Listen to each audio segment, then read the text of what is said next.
Welcome back to week number 1. We're moving into a segment right now. We're going to talk a little bit about how the course is structured.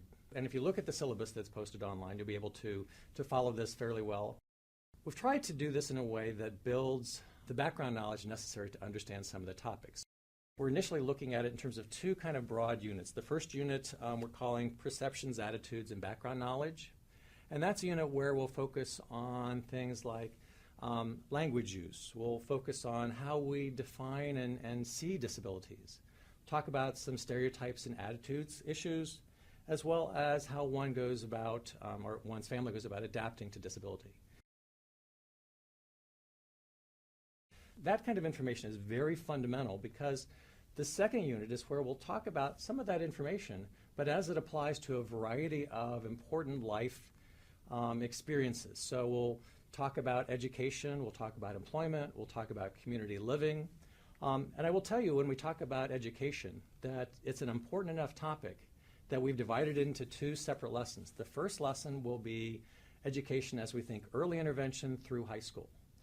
There's a whole different set of rules and approaches that work there where basically as a society we're dedicated to finding, identifying, and otherwise helping children who have disabilities. Then the second segment on education will be what happens once you leave high school? When we think about college, universities, other kind of post-secondary settings, how do the rules change and what are some of the challenges and concerns that come up there? So there'll be 2 lectures on education. Then we'll have one on community and independent living. Again, remembering, huge topic, we could have a whole course on that, but I do want to hit some of the major issues that relate to that topic. We'll hit employment.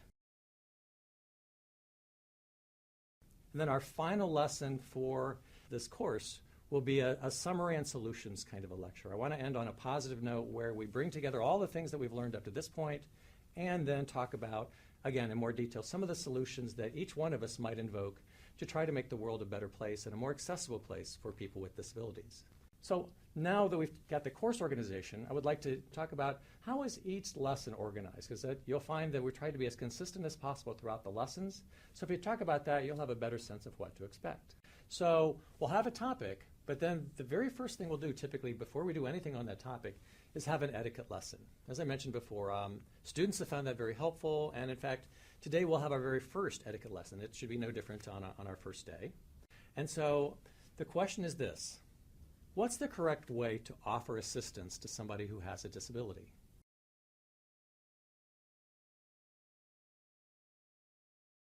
And the answer to this is pretty clear, and I've got several student clips that will exemplify this as well, but you ask. One of the biggest concerns, and students have told me this again and again, is they see someone with a disability, they want to go help, they approach, but then they don't know what to do, so then rather than asking because they're uncomfortable with it, they go ahead and do, and it sometimes creates a problem. We'll turn to a couple of our clips right now from students who will talk about that importance of asking. There are a lot of times where people assume that I need help with things, even though I tell them that I don't need help. So that can be kind of frustrating. I remember there was actually one time where someone asked me if I needed help, and it was there were stairs coming up, and I figured, okay, well maybe he wants to help me walk down the stairs. And I'm thinking, okay, well this will be good exercise for me. And I was walking on my crutches at the time, and so I said, yeah, sure, I guess. And so he picks me up and carries me down the stairs, and I didn't really say anything because I'm a pretty polite person, and I kind of feel like I should have said something, because this person he's very nice. I run into him occasionally on campus, and he's so helpful that he's too helpful. So it can get frustrating.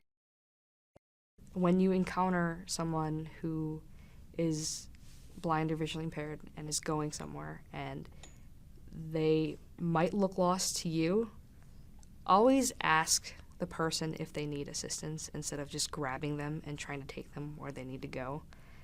That is one thing that I have dealt with a lot, is people will come up and either grab my dog's harness or my arm and just, where do you need to go? And they'll drag me places when it's actually the opposite direction. I think, at least for me, I like finding things on my own first. And if I have issues locating whatever I'm looking for, then I will ask for help. But when in doubt, always ask the person if they need assistance instead of assuming. Just like with anybody else, when it comes to looking or talking with people with disabilities and interacting with them, always keep a patient personality and be good. You know, it's not much different than treating others the way that you want to be treated. You know, and and also not to be afraid. You know, if you think that they might need help, ask them if they need help, and then go off of their answer. Another thing that we'll do from a lesson structure is not only an etiquette question, but we'll typically have some sort of initial activity or something to be done. Much like in today, we had the day one pretest. Well, we would do the same thing in every lecture. And so even right now, given that this is our first lecture of this course, is I'd like you to pause the video and just for a moment, write down 2 or 3 things that you hope to get out of this course. What are some benefits that you hope to get, or what are the things that you particularly want to learn? Because certainly by the end of the course, I want to know, were those things achieved? Did we meet the goals that you set? Now, once we have that etiquette question, we have kind of the introductory activity, then I'll provide some lecture material. But even with the lecture material, what we've done is kind of recognize that nobody, myself included, is going to sit and watch a TV screen, a cell phone, or a tablet for an hour and a quarter, which is what, if we're doing this on site, my classes last 75 minutes. Given an electronic kind of a perspective of things, we've tried to break each lesson down into a series of segments that run somewhere between 5 and 10 minutes so that you could look at a segment on a lesson, watch it for that 5-10 minutes, get some value from it, and if you wanted to go on to the subsequent segments, thumbs up. But if that's all you had time for today, it would still be good. So we've organized lectures in a way that should be readily accessible, so each lesson stands by itself, and within each lesson, there'll be anywhere between 4 and 6, possibly even 7 unique segments that you can also access. The course, in terms of structure, there'll be readings associated with every lesson. Because it's a MOOC, we have no way to truly determine if you did or did not do them, but again, to get the most benefit from the class, would certainly encourage you to do the readings. We'll have a number of what we call activities/assessments, and those are things that we would say, hey, go do this. If we're talking about language, start noticing, one of the assignments is start noticing in what you're reading or what you're seeing on TV, how people refer to disability.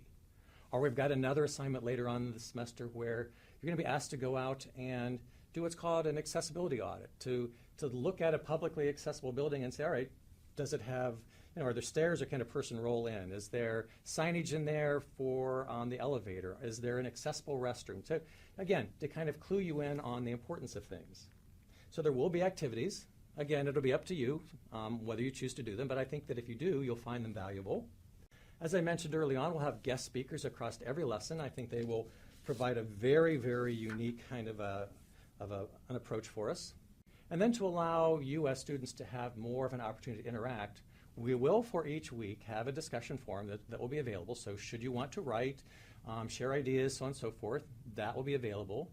And we will also have a segment each week, time to be determined yet, where I will be available for a live discussion forum. And so we'll schedule an hour or two on a weekly basis where should you as a student want to make a connection, that'll be available for you.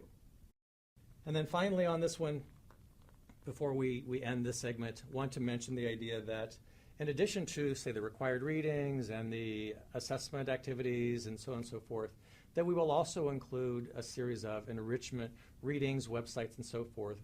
So if you're an individual who wants to go beyond kind of the surface level at which a lot of these things are presented and really go into depth and find out more about laws or accommodations or whatever it is that piques your interest, that each lesson will have that available to you as well.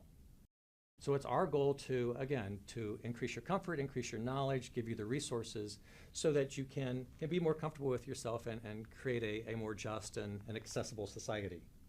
So with that, I'd like to end this segment, and when we pick up again, we'll talk about the pretest answers that from the day one pretest.